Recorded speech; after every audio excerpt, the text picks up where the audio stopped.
عالم آپ مومنین کا اس مقام پر بیٹھنا اپنی بارگاہ میں قبول فرمائے۔ اس ذکر کے صدقے میں آپ کے مرحومین کے درجات میں بلندیاں عطا فرمائے، ان کی قبروں پر رحمتوں کا نزول فرمائے، انہیں شفاعت محمد و آل محمد عطا فرمائے۔ اس ذکر کے صدقے میں ہمیں صحیح معنی میں ولایت اہل بیت کو سمجھنے اور اس پر عمل کرنے کی توفیق عطا فرمائے، صحیح معنی میں شریعت محمدی کی معرفت عطا فرمائے اور شریعت محمدی پر عمل کرنے کی توفیق عطا فرمائے۔ دعا ہے کہ خالق کریم ہمیں اپنی بندگی کی توفیق عطا فرمائے۔ یہ دعا مانگی کریں کہ اللہ ہمیں اپنی بندگی کی توفیق عطا فرما، کیوں؟ اس لیے کہ یہ بندگی کا چھن جانا انسان سے ایک عذاب الہی ہے۔ بندگی کا چھن جانا یہ بھی ایک عذاب الہی ہے۔ ابھی میں نے اپنی موضوع جو شروع کرنا تھا وہ نہیں کیا، ایک نقطہ دعا ہی میں بتانے لگا ہوں۔ اس بندگی کا چھن جانا بھی انسان کے لیے ایک عذاب الہی ہے۔ دیکھو، جب حضرت یعقوب کے بیٹے حضرت یوسف علیہ السلام پر ظلم کر چکے تو اب کہا گیا کہ ان پر عذاب نازل ہوا، عذاب نازل ہوا تو پوچھنے لگے، کہتے بابا یعقوب ہمیں یہ بتاؤ، ہمیں تو عذاب نظر نہیں آتا، کہاں پر نازل ہوا؟ سنیے گا توجہ سے، میرا تو مقصد یہی ہے کہ آپ کو کچھ نہ کچھ فکر دے کر جانا ہے۔ کہنے لگے کہ بابا یعقوب ہمیں دکھائیں کہ کہاں پر عذاب الہی نازل ہوا، تو اس وقت حکم الہی نازل ہوا۔ اللہ کہہ رہا یعقوب کہہ دے اب ان کو کہ وہ عذاب ان کو نازل ہو چکا ہے، ان کو دکھائی نہیں دے رہا، اس لیے کہ یہ آپ پوری زندگی میں اللہ کی ہر نعمت سے فیض یاب ہوں گے مگر میری بندگی انہیں کبھی بھی نصیب نہیں ہوگی۔ تو دعا مانگے کریں، پروردگار ہمیں اپنی عبادت کی لذت عطا فرما، اپنی بارگاہ میں جھکنے کی توفیق عطا فرما۔ دعا ہے کہ پروردگار عالم جتنے بھی مومنین جس جگہ پر بیمار ہیں، چوتھے امام کی بیماری کے صدقے میں انہیں شفاء کلی و عاجلہ عطا فرمائے۔ سب سے بڑی دعا ہے کہ خالق کریم ہمارے وارث حقیقی صاحب العصر کا جل الجل ظہور عطا فرمائے، ہمیں ان کی حقیقی معرفت عطا فرمائے اور ان کی نصرت و مدد کرنے کی توفیق عطا فرمائے اور ان کے قدموں میں ہمیں شہادت جیسی موت عطا فرمائے۔ ذرا قریب ہوتے ہیں، ادھر والے بھی ادھر آ جائیں، ادھر والے بھی نزدیک آ جائیں، کیونکہ گفتگو کا ایک ماحول بن جائے، کہ ماحول کے ساتھ میں نے تو چلنا ہے۔ جتنا بڑا بھی خطیب ہوگا، جتنا بڑے بھی کوئی مقرر ہوگا، وہ اس وقت تک کچھ بھی نہیں ہے جب تک آپ لوگ اس کے ساتھ ملیں گے نہیں۔ میں نے سفر کیا ہے، سفر کر کے یہاں پہنچا ہوں، تو میں چاہتا ہوں کہ سفر جو کر کے آیا ہوں تو پھر کچھ نہ کچھ تو میں دے کر جاؤں۔ میرا عزیز ہے، دوست ہے، محبت ہے اس کی، بھائی ہے چھوٹا، اس نے کہا ہے کہ آپ نے آنا ہے، تو میں نے کہا انشاءاللہ میں حاضری ہوگی، مومنین کی بھی زیارت ہو جائے۔ یہ قصور شہزاد ہے جنہوں نے بار بار مجھے کہہ رہے تھے کہ بھائی آپ نے آنا ہے، آپ نے آنا ہے۔ میں نے کہا قصور بھائی آپ کہہ رہے ہیں تو یہ مولا کے ذکر ہے، میں آؤں گا۔ اب میں اتنا سفر کر کے آیا ہوں تو میں یہ چاہتا ہوں کہ میں اپنے سفر کا اتنا طویل جو کر کے آیا ہوں اس مقصد کو حل کر کے جاؤں۔ تو میری بحث یا میری جو گفتگو ہوتی ہے، شاید مجھے کچھ لوگوں نے سنا بھی ہو، میں پہلے مجلس میں پڑھ کر گیا ہوں۔ یہ ہمارے بزرگ ہیں چاچو فیاض ہیں جو ذاکر ہیں آپ کے اس پنڈ کے، ان کے دیکھنے میں بیگم تھی ان کی کل خانی، اس پر میں نے ایک مجلس جہاں پڑھ کر گیا۔ شاید کچھ میرے مزاج سے واقف ہوں، جو نہیں ہے وہ آنے ہو جائیں گے انشاءاللہ۔ میں نے قرآن کی ایک آیت پڑھی ہے، آیت سمجھنا ہے، قرآن کو سنو، کیونکہ یہ قرآن وہ ہے کہ جس سے علی محبت کرتا۔ مسئلہ یہ بنا ہے کہ یہ آپ کا مسئلہ نہیں ہے، یہ جو ہماری بڑے صغیر کی مٹی ہے، اس مٹی میں کچھ ایسی کشش ہے کہ یہ سر کو زیادہ سنتی ہے، ان چیزوں کو کم سنتی ہے۔ یہ تو مٹی کے اندر کشش ہے، اس کے اندر زیادہ رنگ سر سنا جاتا ہے، مگر میں نے سر تو سنانی نہیں، میں نے سنانا ہے قرآن جو دے دے گا اس کی اپنا مقدر۔ تو میں پہلی آیت پڑھی ہے، میں نے کہا اذ قالوا لنبی اللہ مبعث لنا ملکا نقاتل فی سبیل اللہ، ترجمہ کر دوں، اذ جب قالوا انہوں نے کہا لے نبی اللہ، اے ہمارے نبی، وہ مبعث تو مقرر کر دے، تو بنا دے، کیا بنا دے؟ لانا ہمارے لیے بنا دے، کیا بنا دے؟ مالک نے کہا حاکم بنا دے، کس لیے؟ کہ نقاتل، تاکہ ہم لڑ سکے فی سبیل اللہ، اللہ کے راستے میں۔ اس وقت کی بات ہے، کس دور کی بات ہے، کس وقت کی قرآن بات کر رہے ہیں؟ سننا ہے اب توجہ سے۔ قوم بنی اسرائیل کو جب جلود نے تنگ کیا نا، یہ کرتا تھا بیٹوں کو قتل کر دیتا، بیٹیاں زندہ رہنے دیتا، تنگ آ کر اپنے وقت کے نبی حضرت اشمون کے پاس آ کر کہنے لگے اے اللہ کے نبی، ہمیں جلود نے تنگ کر رکھا ہے، ہمیں جلود نے تنگ کر رکھا ہے، اب یہ چاہتے ہیں کہ اپنی قوم میں سے ایک انسان کو چن کر اب ہمارا حاکم مقرر کرتے تاکہ ہم اللہ کے راستے میں لڑ سکیں۔ سنیے گا ذرا، میں قرآن سنانا ہے، میں نے تو پہلے کہا ہے۔ کیا کہنے لگے؟ کہنے لگے ہمیں جلود نے تنگ کر رکھا ہے، اے حضرت اشمون اپنی امت میں سے کسی ایک کو مقرر کر کے تو حاکم بنا دے، تو خلیفہ بنا دے، تو اپنا وزیر بنا دے، اپنا وزیر بنا دے، تاکہ ہم اس کے ماتحت رہ کر اللہ کے راستے میں جہاد کر سکے۔ نبی نے درخواست سننے کے بعد کہا اے میرے صحابیوں، میرے کلمہ پڑھنے والے، میری امت کو تمہیں یہ کس نے بتایا ہے کہ نبی اپنا خلیفہ خود مقرر کرتا ہے؟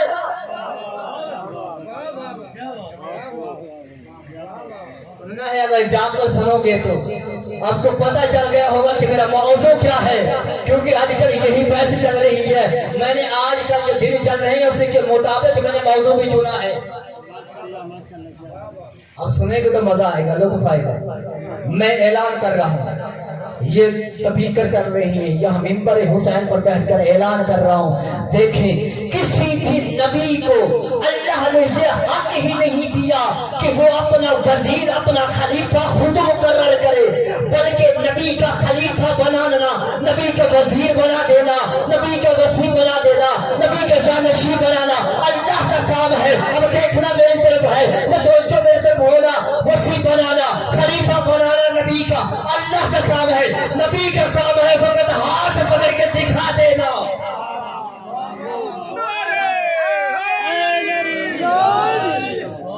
نبی کا کام ہے تکبیر، نعرہ رسالت، نعرہ حیدری، بآواز بلند تر صلوات۔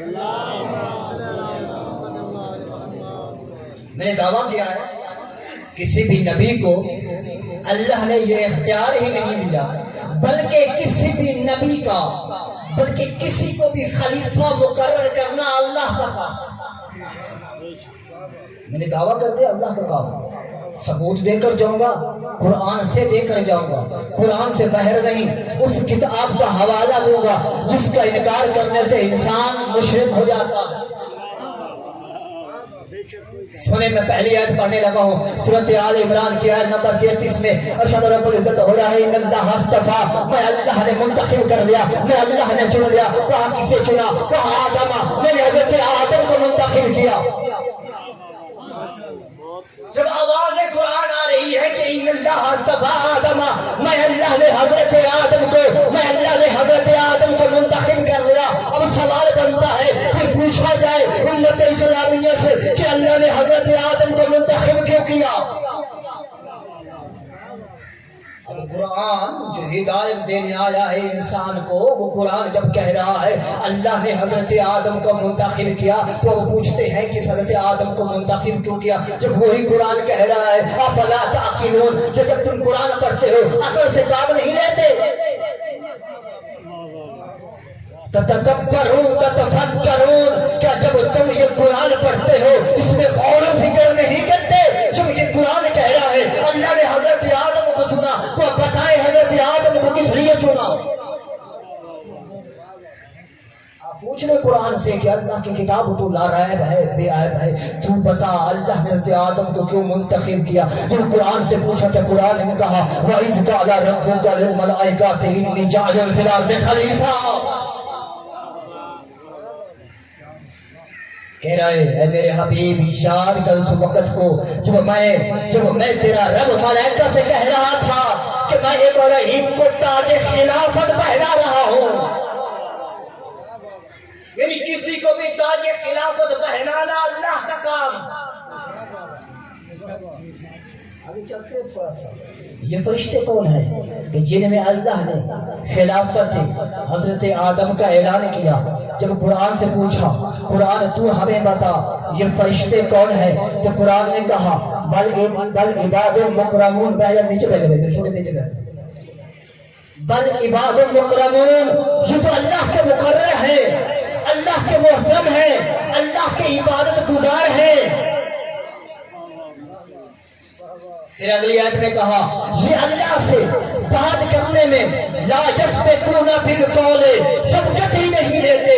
یہ وہی کام کرتے ہیں جس کا یہ اللہ حکم دیتا ہے تو پتا چلا قسم بھائی پتا چل گیا. قرآن نے بتا دیا. اب سننا ہے توجہ میری طرف. اب قرآن نے نتیجہ دے دیا کہ فرشتے ہیں معصوم. جو معصوم ہوتا ہی وہی ہے جو امر الہی کے علاوہ کوئی کام ہی نہیں کرتا, جس کا ہر فعل جس کا ہر کام اللہ کے حکم کے مطابق ہو. اب پتا چلا سننا ہے قصر بھائی سے ذہن میں رکھنا, آگے بھی بات پہنچانا اس پیغام کو آگے بھی, کیونکہ آپ ایک صحیح ممبر ہیں, ممبر پر آنے والے ہیں, ان کی ذات کے آپ ایک مداح خان ہیں. تو قصر بھائی ان چیزوں کو ذہن میں رکھنا ہے, کوشش کرنا ہے اس کو آگے پہنچایا جائے. سنیں کیا قرآن کہہ رہا ہے کہ فرشتے معصوم ہیں. کیا اللہ نے ان معصوم سے یہ کہا کہ تم ملا کر زمین میں خلیفہ بنا لو؟ جبکہ ملائکہ معصوم ہے, نہ گناہ کبیرہ کرتے ہیں نہ گناہ صغیرہ کرتے ہیں, یہ تو ہر گناہ سے پاک ہے. جب اللہ ان معصوم کو یہ حکم نہیں دیتا, یہ اختیار نہیں دیتا کہ تم مل کر خلیفہ بناؤ, تو پھر مجھے یہ بتاؤ جب اللہ نے ملائکہ کو اختیار نہیں دیا تو پھر غیر معصوم کو کہاں سے؟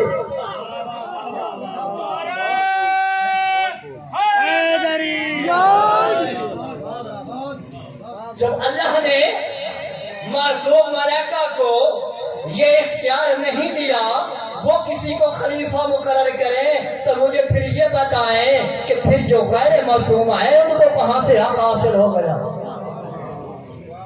تھوڑا سا اور آگے چلیں, پھر پڑھتے ہیں. بابا سے سلام پڑھیے ذرا.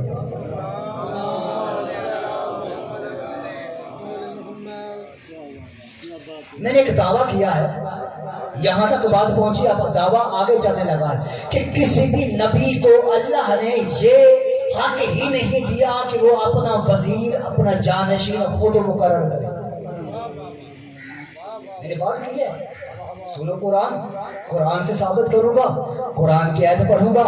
میں نے ادھر ادھر کی بات کرنی ہی نہیں, نہ کسی کتاب کی بات کرنی ہے نہ کسی مولوی کی بات کرنی ہے. میں نے قرآن کی بات کرنی ہے جو قرآن بتا رہا ہے الف لام میم ذالک الکتاب لا ریب فیہ ھدی للمتقین. یہ کتاب ہے, اس میں کوئی بھی ذرہ برابر شک نہیں ہے, مگر اس کا نزول کا مقصد کیا ہے؟ ھدی ہدایت کرنا, کن کی؟ متقیوں کی ہدایت کرنا. جب یہ کتاب آئی انسان کی ہدایت کے لیے ہے تو میں نے اس کتاب ہدایت میں سے بات کرنی ہے. اب کسی بھی نبی کو اللہ نے یہ حق ہی نہیں دیا کہ وہ اپنا وزیر اپنا جانشین خود مقرر کرے. آج اللہ کا بڑا مقرر نبی ہے, اللہ کا بڑا لاڈلا نبی ہے, اللہ کا بڑا چہتا نبی ہے, نام ہے حضرت موسیٰ. کہا حضرت موسیٰ نے اللہ میں تم سے باتیں کرنا چاہتا ہوں. اللہ نے کہا موسیٰ تم سے گفتگو کرنا چاہتا ہے تو آجا کوہ طور پر, آجا کوہ طور پر. پھر کہا اللہ میں یہ چاہتا ہوں میری اس امت کے لیے من سلوا ہوتا. اللہ نے کہا موسیٰ تو کہہ رہا ہے لے من سلوا آ گیا. بڑا چہتا نبی ہے اللہ کا حضرت موسیٰ, مگر جب آباد آ گئی وزیر کی تو سننا سورۃ طٰہٰ کے اندر 25 سے لے کر 30 تک میں آیتیں پڑھنے لگا. سننا رب اشرح لی صدری ویسر لی امری واحلل عقدۃ من لسانی یفقہوا قولی. اب سننا ہے قصے بھائی, اب توجہ کرنا ہے میری طرف. اب کیا کرے؟ وجعل لی وزیرا من اہل ہارون اخی. کیا کہہ رہے ہیں؟ کہہ رہے پروردگار، اے میرے رب، اے مجھے پالنے والے، اے مجھے نبوت دینے والے اللہ، رب اشرح لی صدری، میرے سینے کو کشادہ کر دے، میرے کام کو مجھ پر آسان کر دے، میری زبان کے گروہ کو کھول دے، یفقہوا قولی، تاکہ یہ میری بات کو سمجھ سکے۔ اب سننا ہے آیت اس کو، کہا وَاجْعَلْ لِي وَزِيرًا مِنْ أَهْلِي، میرے اہل میں سے میرا ایک وزیر بنا دے۔ کیا موسیٰ نے خود مقرر کیا ہے یا اللہ نے مقرر کیا؟ جب کہا نا کہ میرے اہل میں سے ایک وزیر مقرر کر دے، اب واضح پروردگار ہے کس کو؟ کہا ہارون آخی، میرے بھائی ہارون کو میرا وزیر مقرر کر۔ کیا حضرت ہارون علیہ السلام کو، کیا حضرت موسیٰ نے خود اپنا وزیر مقرر کیا؟ بلکہ نہیں، اللہ نے مقرر کیا، موسیٰ نے اعلان کر کے بتایا۔ خلافت کسی کو دینا، کسی کو مقرر کرنا خلافت پر، یہ فقط اور فقط اس خدا وحدہ لا شریک کا کام ہے۔ پھر پڑھنے لگا ہوں قرآن کی آیت، سورۃ سعاد کی آیت نمبر 26 میں اللہ ارشاد فرما رہا ہے، یا داؤد ان جعلناک خلیفۃ فی الارض، اے داؤد ہم نے تجھے زمین پر خلافت عطا کر دی۔ پتہ چلا خلیفت عطا کرنا، تاج خلافت پہنانا، یہ فقط اور فقط پروردگار کا کام ہے۔ حضرت داؤد کو لوگوں نے تاج خلافت نہیں پہنایا بلکہ اللہ نے پہنایا۔ پھر چلتے ہیں قرآن کے اذ قالوا لے نبی اللہ مبعث لنا معرکا نقاتل فی سبیل اللہ، جب یہ قوم آ کر حضرت شمعون علیہ السلام سے کہنے لگی، اے اللہ کے نبی آپ ایک حاکم مقرر کریں، ایک اپنا وزیر مقرر کریں کہ جس کے متحد رہ کر ہم اللہ کے راستے میں لڑ سکے۔ اب ان کی درخواست سننے کے بعد حضرت شمعون نے کہا یہ میرا کام نہیں بلکہ اللہ کا کام ہے، جو وہاں سے حکم نازل ہوگا، جس کو اللہ مقرر کرے گا اس کا تمہارے سامنے آ کر اعلان کر دوں گا۔ ماشاءاللہ ماشاءاللہ۔ پتہ چلا مقرر کرنا اللہ کا کام ہے، نبی کا کام ہے فقط اعلان کر دو۔ اب جیسے ہی حضرت موسیٰ نے یہ کہا، اس کے بعد بارگاہ الہی میں حاضر کہا پروردگار یہ میری جو امت ہے جنہوں نے درخواست کی اس کے بارے میں مجھے کیا حکم ہے؟ اللہ کی طرف سے حکم نازل ہوا، نبی نے اعلان کیا۔ آواز قرآن ہے، قال لهم نبیہم، اس قوم کے نبی نے اس قوم سے کہا، کیا کہا؟ قد بعث لکم طالوت مالکا، کہ اللہ نے تمہارے اوپر طالوت کو حاکم مقرر کر دیا۔ یعنی حاکمیت عطا کس نے کی؟ اللہ نے کی۔ اب جیسے ہی حضرت طالوت کی حاکمیت کا اعلان ہوا، پوری کی پوری قوم نے فوراً اعتراض کر دیا، کہنے لگی قالوا ان یکون لہ الملک، اللہ نے اس طالوت کو ہمارے اوپر حاکم مقرر کر دیا۔ وَنَحْنُ أَحَقُّ بِالْمُلْكِ مِنْهُ، بلکہ حق کی حکومت تو ہم زیادہ رکھتے ہیں۔ کس لیے زیادہ رکھتے ہیں؟ کہنے لگے اس لیے کہ وَلَمْ يُؤْتَ سَعَةً مِّنَ الْمَالِ، اس طالوت کے پاس تو مال نہیں ہے، وہ تو غریب ہے، ایک ڈنگ کی کھاتا ہے، ایک ڈنگ کی اسے ملتی ہی نہیں ہے، وہ غریب ہے، ہم دولت والے ہیں، ہم پیسے والے ہیں، حکومت ہمیں ملنی چاہیے۔ اب جیسے ہی اعتراض کیا نا، اب تیور بدل کر اللہ کو حکم نازل ہوا، کہا میرے نبی ان کو سمجھا دے، قال ان اللہ اصطفى علیکم وزاد بسطاطا فی العلم والجسم، اے میرے رسول ان کو سمجھا دے کہ نمائندہ الہی کے لیے، خلافت الہیہ کے لیے، تاج خلافت کے لیے نہ جگیر شرط ہے، نہ دولت شرط ہے، نہ پیسہ شرط ہے، نہ ثروت شرط ہے، بلکہ 4 خصوصیات کا قرآن نے ذکر کیا، جن خصوصیات کی وجہ سے اللہ نے حضرت طالوت کو حاکمیت عطا کی۔ پہلی خصوصیت کیا ہے؟ پہلی خصوصیت ان اللہ اصطفیٰ، کہ جسے بھی نمائندہ الہی کے لیے منتخب کرنا ہو، اللہ کہہ رہے ہیں اللہ اصطفیٰ، اسے میں اللہ منتخب کرتا ہوں۔ دوسری خصوصیت یہ ہے کہ نمائندہ الہی ہونے کے لیے شرط ہے وہ معصوم ہو۔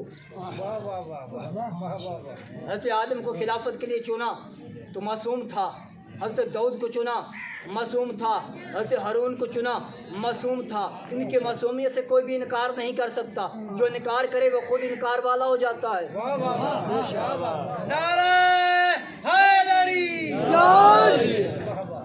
اب حضرت طالوت مقرر کیا اللہ نے، جب مقرر کرنے والا بے عیب ہے تو جسے مقرر کر رہا ہو وہ بھی بے عیب ہونا چاہیے۔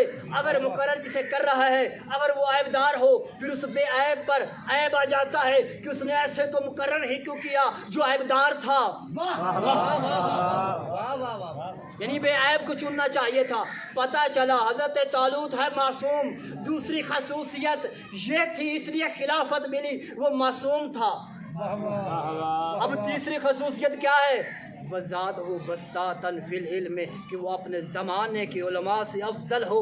یہ نہ ہو کہ لوگ آ کر سوال کریں تو بیٹھ کر کہے حقیقی مسند کے وارث کو بلاؤ۔ نعرہ تکبیر، نعرہ رسالت، نعرہ حیدری۔ یہ نہ ہو کہ مسند پر تو بیٹھ گئے، جب بیٹھ گئے جب سامنے مسئلے آ گئے تو کہنے لگے اس مسند کے حقیقی وارث کے بلاؤ، ہم تو عارضی بیٹھے ہیں۔ تین خصوصیات۔ اب چوتھی سنیں، چوتھی یہ ہے کہ جسم کا معنی یہ ہے کہ شجاعت میں، بہادری میں زمانے کے بہادر لوگوں سے بہادر ہو۔ یعنی اللہ نے اپنے نمائندے کے لیے، جانشین رسول کے لیے، وصی رسول کے لیے، تاج خلافت پہنانے کے لیے اس کو منتخب کرتا ہے کہ جو زمانے کا سب سے بڑا شجاع بھی ہو، سب سے بڑا عالم بھی ہو، معصوم بھی ہو، چنے بھی اللہ خود۔ تو اب ہم نے محمد مصطفیٰ کے بعد یہ چار خصوصیات ڈھونڈنی شروع کی، نہ ہمیں ان میں ملی، نہ ان میں ملی، نہ ان میں ملی، ہمیں اسی میں ملی جو حقیقی تھا۔ جب ہمیں اس حقیقی میں ملی تو ہم نے پھر اس کو چن لیا۔ اگر میں کہہ رہا ہوں اس میں حقیقت نہ ملتی ہم نہ چنتے۔ تو جو میری طرف نعرہ تکبیر، نعرہ رسالت، نعرہ حیدری، آواز بلند تر صلوات۔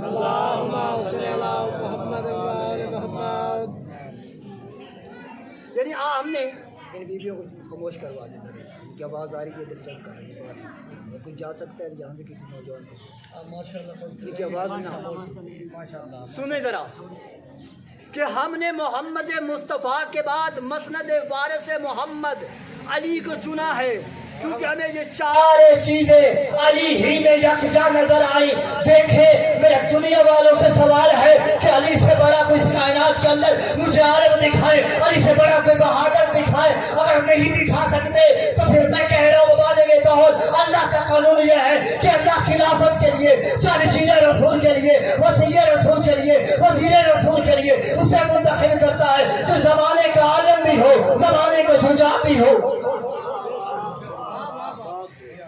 اب تین فلسفیوں نے مل کر ایک ہی فیصلہ دیا ہے، وہ علی سینا، ارسطو اور فارابی نے، کہ جو انسان عالم ہوگا وہ بہادر نہیں ہوگا، جو بہادر ہوگا وہ عالم نہیں ہوگا، اگر عالم ہوگا بہادر نہیں ہوگا، اگر بہادر ہوگا عالم نہیں ہوگا۔ وہ کہتے ہیں کہ دونوں کمال علم اور بہادری ایک انسان کے اندر جمع ہی نہیں ہو سکتے، جیسے گلاس میں پانی اور آگ جمع نہیں ہو سکتی، اسی طرح کے انسان میں یہ دونوں کمال جمع نہیں ہو سکتی۔ پوری کی پوری کائنات نے اس فلسفے کو تسلیم کرنے کے بعد ایک تحریر پر آ کر گردن جھکا دی، کہتے الا علی ابن ابی طالب۔ علی کی ذات ایسی ہے کہ اگر مسند علم پر بیٹھ جائے تو کہتا ہے سلونی سلونی قبلان تفقدونی، اور جو پوچھنا ہے مجھے علی سے پوچھ لو تو لقد السماوات والارض، میں علی وہ ہوں جو زمین کے رفتوں سے آسمان کے رفتے بہتر جانتا ہوں۔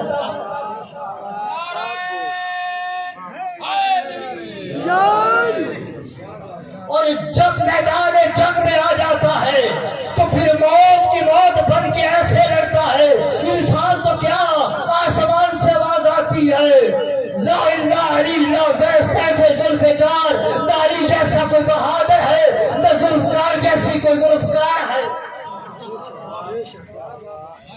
ابھی ولی کہتا ہے اگر مجھے علم کے مسئلہ پر بٹھا دیا جائے تو میں علم کے اس منصب پر فائز ہوں. اگر زبور والے سوال کرے زبور سے جواب دوں گا, اگر توریت والے سوال کرے توریت سے جواب دوں گا, اگر انجیل والے سوال کرے انجیل سے جواب دوں گا, اگر قرآن والے سوال کرے قرآن سے جواب دوں گا. اور صاحب کتاب نبی پکار اٹھے, علی نے وہی بیان کیا جو مجھ پر وحی نازل ہو. اس نبی کے بارے میں محمد مصطفیٰ نے کہا کہ عالم امتی بعدی علی بن ابی طالب, میری امت میں سب سے بڑا عالم ذات علی ہے. اس برے صغیر کے اندر جب انگریزوں کی حکومت تھی اس دور میں ان کو شوق تھا وہ گھوڑا دوڑاتے, گھوڑوں کو ان کی نیزہ بازی کراتے. ایک دفعہ وہ نیزہ بازی کرا رہے تھے, اس نیزہ بازی میں ایک مسلمان بھی شامل تھا. وہ گھوڑے کو دوڑا رہا ہے, بار بار کہہ رہا ہے حق بہو حق بہو حق بہو حق بہو سچ بہو سچ بہو. جب بار بار کہہ رہا ہے حق بہو حق بہو حق بہو, اس انگریز نے ایک اور مسلمان کو پاس بلا کر کہا مجھے یہ بتاؤ یہ مسلمان کیا کہہ رہا ہے. تو اس نے کہا کہ یہ اس کا ایک پیر ہے, مرشد ہے, نام ہے حق بہو, اس کا نام اٹھا رہا ہے. اس نے کہا اس مسلمان کو ذرا میرے پاس بلانا.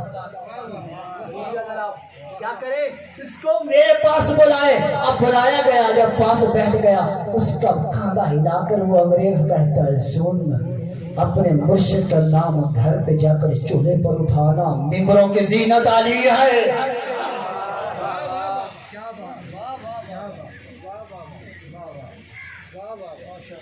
واضح بلند سے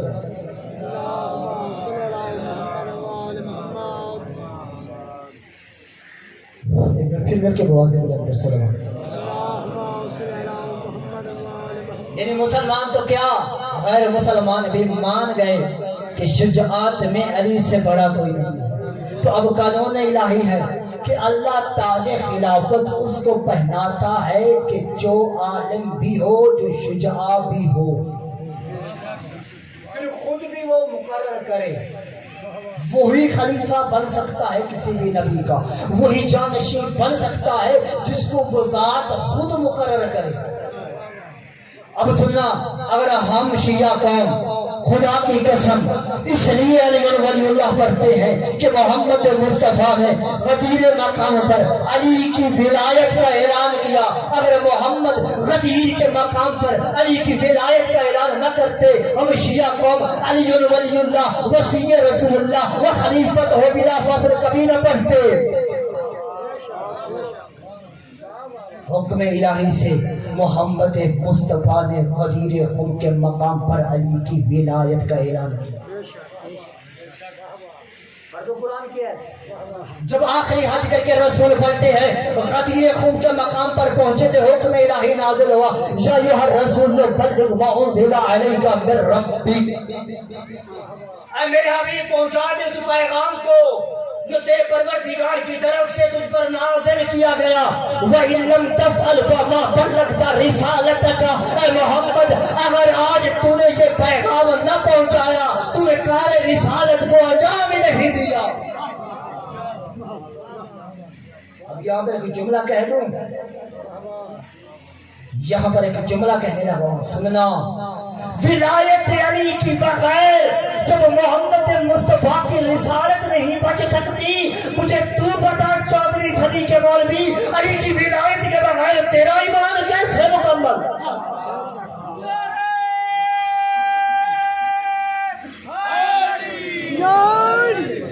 پھر ہوئی ملاقات, تو یہیں سے آگے چلیں گے. میرا ٹائم جو تھا بالکل نزدیک آ گیا, بس 2 منٹ کا مسئلہ. اگر اللہ کے بنائے ہوئے خلیفوں کو یہ امت مان جاتی تو علی کی بیٹیوں کو اس طرح بازاروں میں نہ رلایا جاتا. جس طرح علی کی بیٹیوں کو مارا گیا ہے یا رلایا گیا ہے, اس طرح کسی بھی نبی یا صحابی کے بیٹوں کو نہ مارا گیا ہے نہ رلایا گیا.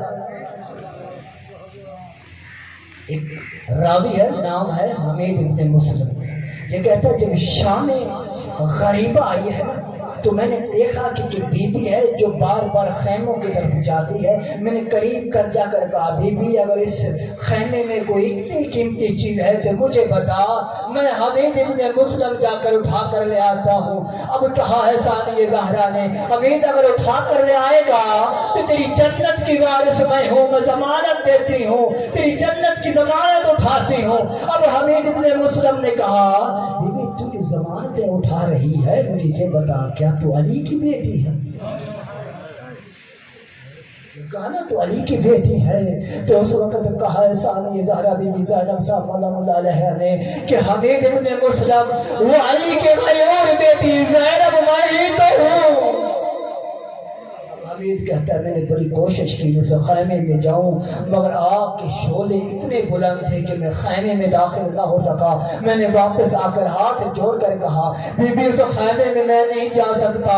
اب بی بی نے کہا حمید مسلم تیرا کچھ لگتا جو نہیں ہے مجھ سے پوچھ, میرے بھائی حسین کی امانت ہے. اب کہتا ہے میں نے دیکھا بی بی اس جلتے ہوئے خیمے میں داخل ہوئی اور جب خیمے سے باہر آئی سجاد اٹھائی ہوئی تھی, چہرہ پھر گیا مقتل کی طرف دیکھ کر کہتے بھیا حسین تو اکبر کو اٹھا کے لے آیا تھا نا, اور محمد کو دیکھ میں تیرے سجاد کو اٹھا لائی ہوں. بس یہ قافلہ جب وہاں سے چلا, جب چل رہا ہے نا کوفے کی طرف, ایک مقام پر آ کر ثانیہ زہرا نے کہا ہے اما فضا جا کر شمر سے یہ کہو اگر ہمیں دربار میں لے جانا چاہتے ہیں تو لے جائیں مگر ایک کام کریں نحن بنات رسول اللہ, ہمارے رسول کی بیٹیاں ہیں ہمیں چادریں دے دے. اب جا کر جب جناب فضا نے کہا شمر علی کی بیٹی کہتی ہے لے جانا ابن زیاد کے دربار میں تو لے جاؤ مگر اتنا کرو اب محمد کی بیٹیوں کو چادریں دے دو. شمر کہتا نہیں دیں گے. جب جواب ملا اب علی کی بیٹی نے کہا فضا انہیں کہے اگر چادریں نہیں دیتے تو نہ دیں, ہمارے ہاتھ تک کھول دیں کہ ہم اپنے بالوں اور ہاتھوں کا پردہ بنا لیں.